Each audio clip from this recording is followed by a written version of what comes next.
नमस्कार, सत श्री अकाल, सलाम वालेकुम। तो यार स्वागत है आपका हमारे और आपके प्यारे से चैनल में learning in smart way with yes या बाय यस। ओके, तो चलो यार हम लोग एक्सरसाइज 1.1 कर रहे थे जिसमें आज हम लोग करने वाले रियल नंबर के कुछ क्वेश्चंस। ठीक है, तो जैसा कि मैंने आपको बताया था कि लेक्चर नंबर 1 में हमने आपको एक चैप्टर का आइडिया, सेंट्रल आइडिया आपके दिमाग में बैठा दिया, कंसेप्ट मैप आपको बना के दिखा दिया है कि इस चैप्टर में आपको पढ़ना क्या पढ़ना है। रियल नंबर के में पॉजिटिव इंटीजर के दो प्रॉपर्टी आपको पढ़नी है। कौन कौन सी? एक तो प्रॉपर्टी यूक्लिड डिवीजन लेमा, मतलब यूक्लिड साहब की प्रॉपर्टी, और दूसरी है फंडामेंटल थ्योरम ऑफ अरिथमेटिक। उन दोनों प्रॉपर्टी को पढ़ने के बाद हम उन पे बेस्ड कुछ एप्लीकेशन है, जैसे कि यूक्लिड डिवीजन लेमा पे बेस्ड एचसीएफ है, उसको पढ़ेंगे, और फंडामेंटल थ्योरम ऑफ अरिथमेटिक पे बेस्ड हमारे पास है प्रूफिंग ऑफ इरेशनलिटी, मतलब किसी नंबर, कोई नंबर अगर इरेशनल है तो उसे किस तरीके से हम प्रूव करेंगे कि वो इरेशनल है।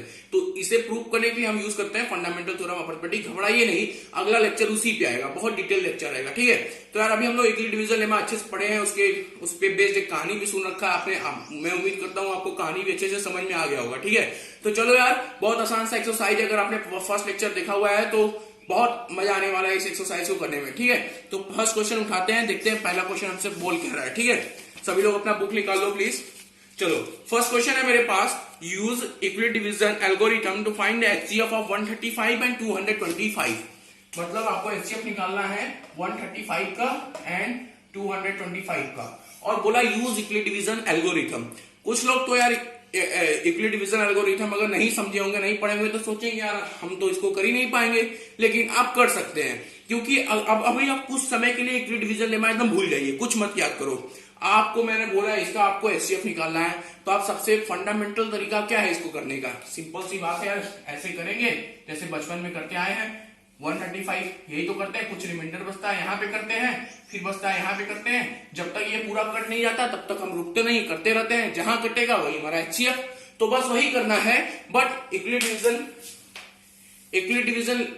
साहब के आने से क्या हुआ कि इतना लंबा प्रोसेस को मैं लाइन में करूंगा, मैं उसको a equal to B Q plus R के रूप में लिखूंगा। और यही तो उन्होंने कहा था कि any positive integer divided by, if a is any positive integer when it is divided by b in such a way it gives quotient q and remainder r, then the value of r is never greater than b but it may be greater than और equal to 0। Okay, बात समझ में आ गया?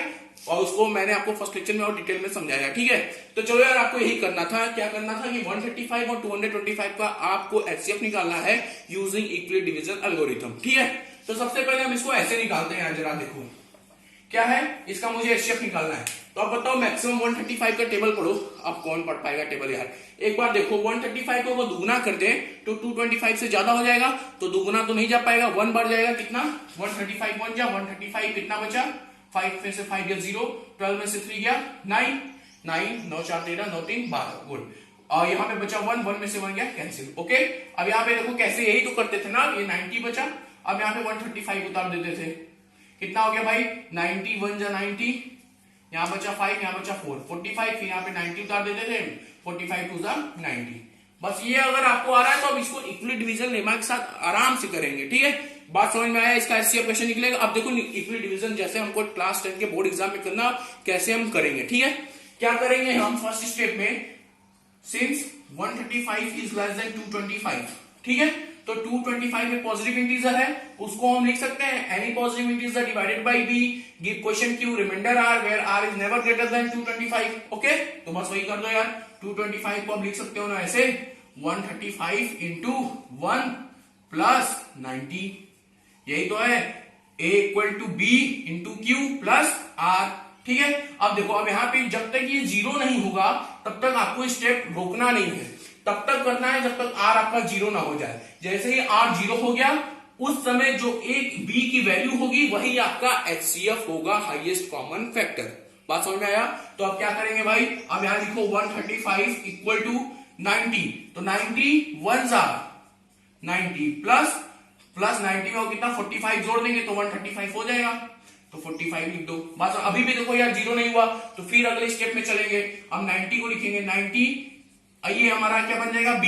देखो एक बात समझो, यहाँ पे r था 90, अब सेकेंड स्टेप में ये r हमारा b बन गया है। ये आपको पता होना चाहिए भाई, a equal to B Q plus R. ये r हमारा जो 90 था सेकेंड स्टेप में ये b बन गया है, और a हमारा ये 135 बन गया है। ठीक है, बात समझ आ रहा है? अब नेक्स्ट स्टेप में क्या करेंगे, 90 हमारा ए बन जाएगा और 45 हमारा बी बन जाएगा। तो 45 इंटू 2 प्लस 0, क्योंकि 45 टू 90 होता है और यहां आते ही हमारा 8 0 हो गया। तो बस रुक जाओ यार, बात खत्म। आपका HCF क्या हुआ, 45। Hence HCF is equal to 45। समझ में आया, कोई दिक्कत नहीं ना? अच्छे ध्यानता पूर्वक या पूरे वीडियो को देखो, आपको हर एक चीज समझ में आएगा, ठीक है? तो please pause the video to note it down. उसके बाद चलते हैं क्वेश्चन नंबर 2 की तरफ। तो यार चलते हैं क्वेश्चन नंबर 2 की तरफ। बहुत मजा आ रहा होगा, मैं उम्मीद करता हूं आपको सबको अच्छा लगेगा यार। क्वेश्चन नंबर 2 है 196 और 38220 का HCF निकालना है। तो सबसे पहला काम चेक करो कौन सा सबसे बड़ा नंबर है। तो सबसे बड़ा नंबर कौन है आपका भाई साहब, 38220 इज ग्रेटर देन 196। तो क्या मैं 3820 को लिख सकता हूं, any positive integer can be divided by b gives question q remainder r where r is never greater than b। मैं आपको बार बार ये बोलूंगा, आपको याद करवा दूंगा यूक्लिड डिवीजन का थ्योरम, यूक्लिड का थ्योरम। ओके, तो चलो अब क्या करोगे भाई, 38220 को आप लिखोगे जब, तो मैं सिंपल सी बात बताऊं कि 196 में अगर आप 195 का मल्टीप्लाई करेंगे तो आपको यही चीज मिल जाएगा। आप कैलकुलेटर निकाल के चेक कर लो, ठीक है? हालांकि अब आप सोचेंगे ये हम कैसे बताएं, तो मैंने इसको रफ में किया है, मैं टाइम बचाने के लिए यहाँ पे नहीं कर रहा हूँ, ठीक है? मैंने किया 196 इंटू 195 अगर आप करेंगे तो आपको डायरेक्ट इतना मिलेगा। तो बस आप क्या करना है, 196 इंटू 195 प्लस 0, रिमाइंडर 0 हो गया, बस स्टॉप, स्टेप खत्म मेरा। और HCF कितना आ गया, hence HCF is equal to 196, ठीक है? तो ऐसा ही क्वेश्चन नंबर 3 भी है, प्लीज इसे आप ट्राई करिए, कमेंट सेक्शन में आंसर जरूर बताइए। तो वीडियो को पॉज करिए, इसे जरूर लिखिए, ओके? उसके बाद चलते हैं क्वेश्चन नंबर 2 की तरफ। तो चलो यार क्वेश्चन नंबर 2 की तरफ चलते हैं। क्वेश्चन नंबर 2 बोल रहा है so that any positive odd integer, odd पे ध्यान दो भाई, गौर करो शब्द पे, odd integer is in the form of 6q plus 1, 6q plus 3, 6q plus 5 where q is a some integer. ए यार बताओ ऑड का मतलब क्या होता है? ऑड का मतलब सिंपल सा हम तो यही जानते हैं कि जो 2 से डिविजिबल ना हो। तो यार 6 तो 2 से डिविजिबल हो जाता है, तो अगर 6 में 1 जोड़ दें तो 2 से डिविजिबल होगा क्या? कभी नहीं होगा। कोई भी नंबर अगर किसी से डिविजिबल है तो उस नंबर के प्राइम फैक्टर में वो नंबर जरूर इन्वॉल्व होगा। जैसे मैं बोल रहा हूं कि अगर मेरा 10 2 से डिविजिबल है तो 10 का जब मैं प्राइम फैक्टर करूंगा, ये तो आप बचपनों में पढ़ रखे होंगे ना यार, तो अगर मैं 10 का प्राइम फैक्टर करूंगा तो 10 में 2 जरूर इन्वॉल्व होगा। इस बात को अच्छे से दिमाग में बैठा लो कि अगर मैं 10 का प्राइम फैक्टर, अगर मैं एक बात बोल रहा हूं कि 10 जो है 2 से डिविजिबल है, इसका मतलब एक बात मैं इसके साथ और बोल रहा हूं कि 10 के प्राइम फैक्टर में 2 जरूर इन्वॉल्व होगा। अगर मैं 10 को लिखूंगा तो कैसे लिखूंगा, 1 इंटू 2 इंटू 5, 2 इन्वॉल्व है ना भाई, बात समझ में आया? अगर मैं बोल रहा हूं 396 3 से डिविजिबल है, इसका मतलब 396 के प्राइम फैक्टर में 3 जरूर इन्वॉल्व होगा। बात समझ में आया? इतना बात कोई दिक्कत तो नहीं। अच्छा मैं बोल रहा हूं 6 2 से डिविजिबल है, इसका मतलब 6 के प्राइम फैक्टर में 2 जरूर इन्वॉल्व है। अगर मैं 6 में 1 को ऐड करूं तो क्या 2 से डिविजिबल होगा? नहीं। 6 में कोई ऑड नंबर अगर मैं जोड़ दूं, 6 में 3 को जोड़ दूं तो 2 से डिविजिबल होगा? नहीं। 6 में अगर मैं 2 को जोड़ूंगा तो 2 से डिविजिबल होगा? हाँ यार, 6 तो 2 से डिविजिबल है, इसमें मैं 2 और जोड़ दूं तो ये भी 2 से डिविजिबल होगा ना, क्योंकि मैं 2 कॉमन ले सकता हूं ना भाई। बात समझ में आया? तो 6 कोई इवन नंबर है, अगर मैं उसमें इवन नंबर ऐड करूंगा तो वो 2 से डिविजिबल होगा, अगर मैं उसमें ऑड नंबर ऐड करूंगा तो वो 2 से डिविजिबल नहीं होगा। क्वेश्चन को ध्यान से पढ़िए, बहुत मजा आने वाला है, ऐसे सवाल बहुत करने में मजा आता है, ठीक है? एक मिनट यहाँ पे देखो यार, आप यहाँ पे 3 लिखेंगे ना यार, कॉमन ले रहे हैं आप भाई साहब, बात समझ में आ गया? थोड़ा सा मिस्टेक हो जाता है, ठीक है? चलो क्वेश्चन नंबर 2 बोला सो that any positive odd integer is in the form of 6q plus 1 6q। अब यार बच्चे बहुत कंफ्यूज होते हैं कि इस क्वेश्चन को हम लिखे कैसे। तो कुछ नहीं करना है, लिखना ऐसे है, देखो स्टेप बाय स्टेप लिखो। क्या लिखो? Let there is any positive integer, मान लेते हैं मेरे पास कोई पॉजिटिव इंटीजर a है, ठीक है? When it is divided by 6, when it is divided by 6 gives quotient q and remainder r, ठीक है? मेरे पास अब आप अच्छे से लिखना, ठीक है? मेरा काम आपको समझाना है क्या, कि मान लेते हैं कि मेरे पास ऐसे ही आप एग्जाम में जरूर लिखिएगा क्या, कि let there is any positive integer A, मेरे पास कोई एक पॉजिटिव इंटीजर ए है, where it is divided by 6, जब उसमें हम 6 का डिवीजन देते हैं, then we got a question q and remainder r where the value of r is never greater than 6। भाई आर की वैल्यू 6 तो बड़ा हो ही नहीं सकती ना, क्योंकि मैं 6 से डिवीजन दे रहा हूं। तो जो यहाँ पे रिमाइंडर मेरा आर आएगा वो कभी 6 हो सकता है? नहीं, 6 जैसे ही होगा मैं 6 1 6 करके काट दूंगा, 0 ला दूंगा। ठीक है, ये तो बात मैंने फर्स्ट लेक्चर में बता रखा है। तो where gives remainder r and r is always greater than और equal to 0 but always less than 6। बात समझ में आ गया? ठीक है, तो यार थोड़ा वीडियो को पॉज कर लो। ठीक है, इतना बात समझो, आपको समझ में आया कि नहीं, फिर अभी इसके आगे करते हैं। तो यार according to Euclid division lemma क्या होता है? According to Euclid division lemma क्या होता है भाई साहब कि a equal to B Q plus R where R is less than B greater than और इक्वल टू 0, यही तो होता है। तो यहाँ पे b कौन है भाई साहब? 6 है, तो बस वैसे ही कर दो। सो यहाँ पे लिख सकते हैं a equal to 6q plus R where r की वैल्यू क्या हो सकती है? 0 1 2 3 4 5 6 ना, 6 कभी नहीं होगी, मैंने कई बार बता दिया। ठीक है, तो r की वैल्यू क्या हो सकती है? या तो 0 1 2 3 4 5, बस इससे ज्यादा r की वैल्यू नहीं होगी। इतना बात समझ में आ गया? चलो अब देखो कैसे करते हैं। ठीक है, अब देखो क्या करेंगे भाई, लिखेंगे पुट r इक्वल टू 0, तो a इक्वल टू कितना हो गया? 6q plus 0। देखो यार ये 6q है, q कोई भी नंबर हो, अगर उसमें 6 छिपा हुआ है इसका मतलब ये नंबर ऑड होगा कि इवन? जल्दी से बताओ, क्योंकि 6 तो 2 से डिवाइड हो जाएगा। ठीक है, तो अगर 6 2 से डिवाइड हो जा रहा है तो इसका मतलब ये पूरा नंबर 2 से डिवाइड हो जाएगा ना 2 से डिवाइड। इसका मतलब ये नंबर कैसा हुआ? ए नंबर कैसा हुआ? इवन नंबर हुआ। ए कैसा हुआ? इवन। देखो since it has common factor 2 therefore it is even number.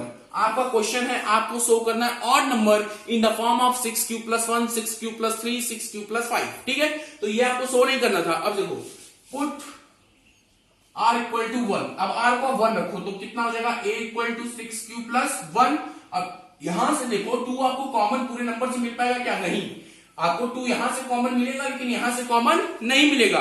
तो लिखेंगे since there is no common factor 2 therefore it is odd number। लिख लो ये बात, क्या लिखोगे? since there is no common factor 2 therefore a is odd number in the form of 6q plus 1। लिख लिया। चलो स्टेप नंबर 3, अब क्या करोगे भाई? पुट r इक्वल टू 2, तो r इक्वल टू 2 रखोगे कितना होगा? a equal to 6q plus 2। क्या फिर से 2 कॉमन मिल रहा है क्या? जरूर मिलेगा भाई साहब, यहां बचेगा 3, 2 कॉमन ले लो 3q प्लस 1। तो यार जब इसके प्राइम फैक्टर में 2 इन्वॉल्व है इसका मतलब ये 2 से कटेगा, इसका मतलब ये इवन नंबर है। तो लिखेंगे since this have a common factor 2 therefore prime factor 2 therefore it is divisible by 2 and hence it is a even number. बात समझ आया? थर्ड स्टेप में आप क्या करोगे? लिखोगे पुट r इक्वल टू 3। क्या करोगे? पुट r इक्वल टू 3, तो a इक्वल टू कितना हो जाएगा भाई साहब? 6q plus 3। अब यहां से 2 आपको कॉमन मिलेगा क्या? नहीं मिलेगा, तो लिखेंगे since this number does not have prime factor 2 therefore it is not divisible by 2 and hence it is a odd number in the form of 6q plus 3। बात समझ में आया? यही सब आपको प्रूव करना है, 6q प्लस 1 6q प्लस 3 और 6q प्लस 5। ठीक है, फोर्थ स्टेप में आप क्या करोगे? पुट r इक्वल टू 4, तो a इक्वल टू कितना हो जाएगा? 6q plus 4। अब यहां से 2 कॉमन लो तो हो जाएगा ना 2 कॉमन, 2 तो कॉमन मिल जाएगा पूरे नंबर से। कितना हो जाएगा भाई? 3q plus 2। तो यार कॉमन फैक्टर में प्राइम फैक्टर में 2 इन्वॉल्व है, इसका मतलब ये 2 से डिविजिबल है और ये एक इवन नंबर है। तो लिखेंगे since this have a prime factor 2 this number have a prime factor 2 therefore it is a even number. Okay, ये हो गया फोर्थ स्टेप। फिफ्थ स्टेप में क्या करेंगे भाई साहब? पुट करेंगे पुट r इक्वल टू 5, तो a इक्वल टू कितना हो गया? 6q plus 5। अब यहां से 2 कॉमन मिलेगा? नहीं मिलेगा, तो लिखेंगे this number does not have a prime factor 2 therefore it is not a even number, it is a odd number in the form of 6 cube plus 5। तो आप अपने क्वेश्चन को जरा फिर से आंसर को चेक करिए पीछे से कि आपका 6 क्यूब प्लस 1, 6 क्यूब प्लस 3 और 6 क्यूब प्लस 5 तीनों के तीनों ऑड नंबर हैं, क्योंकि इसमें 2 कॉमन नहीं मिला है, 2 प्राइम फैक्टर की तरह इसमें इन्वॉल्व नहीं है, ठीक है, इसलिए ये ऑड नंबर है और यही चीज आपको क्वेश्चन नंबर 2 में शो करनी है, ठीक है। तो आप लास्ट टाइम लिखेंगे therefore the odd number can be written in the form of 6 cube plus 1, 6 cube plus 3 and 6 cube plus 5। Okay, तो बस यही लेक्चर को खत्म करते हैं, लेक्चर बहुत बड़ा हो गया है। अगले वीडियो में फिर आपसे मिलेंगे, क्वेश्चन नंबर 3 को करेंगे। ओके, तो प्लीज अभी तक के लिए बाय बाय और कोरोना से जरूर बचे रहिए, बड़े बुजुर्गों का ध्यान रखिए, ठीक है, शुक्रिया।